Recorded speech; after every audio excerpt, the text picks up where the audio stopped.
கனமழை காரணமாக சேலம் மாவட்டம் மன்னார்பாளையம் வீராணம் செல்லும் பிரதான சாலை மற்றும் கோவை தேசிய நெடுஞ்சாலையில் தண்ணீர் தேங்கியுள்ளதால் போக்குவரத்து துண்டிக்கப்பட்டுள்ளது.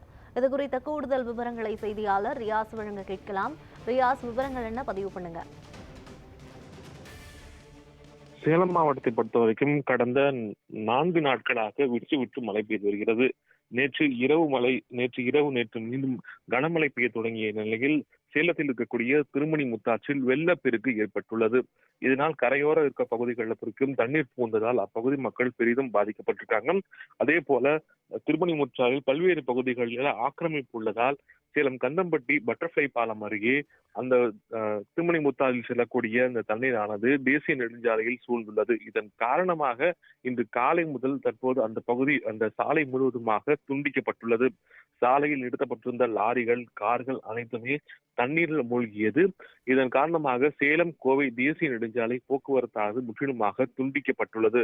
இதன் காரணமாக மாற்று வழியில் செல்ல தற்போது காவல்துறையினர் அறிவுறுத்தி வந்துட்டு இருக்காங்க. குறிப்பா இந்த பட்டர்ஃப்ளை பாலம் வழியாக செல்லக்கூடிய பேருந்துகள் அனைத்துமே சேலம் பழைய பேருந்து நிலையம் வழியாக செல்லும்படி அறிவுறுத்தப்பட்டுள்ளது.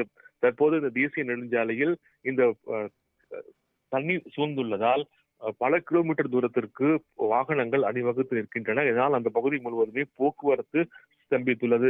அதே போல சேலம் மன்னார்பாளையம் வீராணம் பகுதியில் இருக்கக்கூடிய தரைப்பாலம் தண்ணீரில் அடித்துச் செல்லப்பட்டதால் 5க்கும் மேற்பட்ட கிராம மக்கள் பாதிக்கப்படைஞ்சிருக்காங்க. அவர்கள் அந்த பகுதியில் இருந்து செல்ல வேண்டும் என்றால் மாற்று வழி கிடையாது. உடனடியாக அந்த பகுதிக்கு மாற்று வழி செய்யப்பட வேண்டும் என அப்பகுதி மக்கள் கோரிக்கை விட்டிருக்காங்க. அந்த பகுதியை பொறுத்த வரைக்கும் 5க்கும் மேற்பட்ட கிராமங்கள் மக்கள் அங்கு வசித்து இருக்காங்க. இந்த சூழ்நிலையில் அந்த திருமணி முத்தாற்று தற்போது இந்த வெள்ளப்பெருக்கின் காரணமாக அந்த தண்ணீரில் அந்த தரைப்பாலம் என்பது அடித்துச் செல்லப்பட்டுள்ளது. அதே போல சேலம் திருமணி முத்தாரை ஒட்டி உள்ள பல்வேறு குடியிருப்பு பகுதிகளிலும் தண்ணீர் சூழ்ந்துள்ளது. நேற்று பொறுத்த வரைக்கும் 3 தினங்களை விட நேற்று இரவு பெய்த கனமழையின் காரணமாகத்தான் திருமணி முற்றாற்றில் அதிக அளவிலான வெள்ளப்பெருக்கு தற்போது ஏற்பட்டுள்ளது. விவரங்களுக்கு நன்றி.